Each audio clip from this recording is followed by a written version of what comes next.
Oke, ya sekarang kita akan membahas tentang transfusi. Transfusi itu sangat diperlukan oleh penyintas talasemia atau penyandang talasemia yang mana mereka mengalami Hb rendah. Kemudian transfusi itu ada banyak, diantaranya ada plasma, ada darah merah, ada trombosit dan sebagainya. Dan apa sih yang dibutuhkan oleh talasemia? Penyandang talasemia adalah darah merah atau PRC. PRC dalam darah itu meningkatkan, pemberian PRC secara rutin dapat meningkatkan saturasi transferin dan meningkatkan kadar ferritin. Ferritin adalah kadar protein besi dalam darah.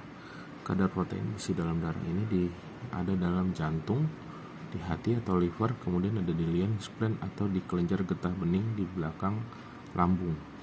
Kemudian untuk mengurangi kadar ferritin dalam tubuh,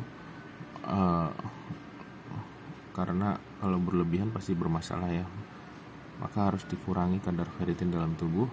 Maka dilakukannya terapi kelasi besi. Terapi kelasi besi ini diantaranya ada Desferal, dan Exjade. Tapi yang kita bahas ini adalah Veriproc. Veriproc yang digunakan oleh anak saya yang juga adalah penyandang talasemia. Dia mengurangi penumpukan zat besi pada hati dan jantung. Kenapa zat besi pada hati dan jantung harus dikurangi? Karena kalau misalkan ada pada jantung, dia dapat mengakibatkan gangguan listrik jantung. Zat besi, ya selayaknya besi, tentu memiliki sifat konduktor yang sangat baik dalam hal mengalirkan listrik. Karena terjadi penumpukan, maka aliran listrik dalam jantung pasti akan terganggu, sehingga mengakibatkan terjadinya denyut nadi dan denyut jantung yang tidak stabil, yang mengakibatkan terjadinya cardiac arrest atau henti jantung yang mendadak.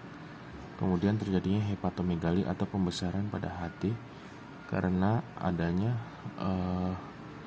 penumpukan zat yang disebut dengan ferritin atau penumpukan zat besi dalam hati. Karena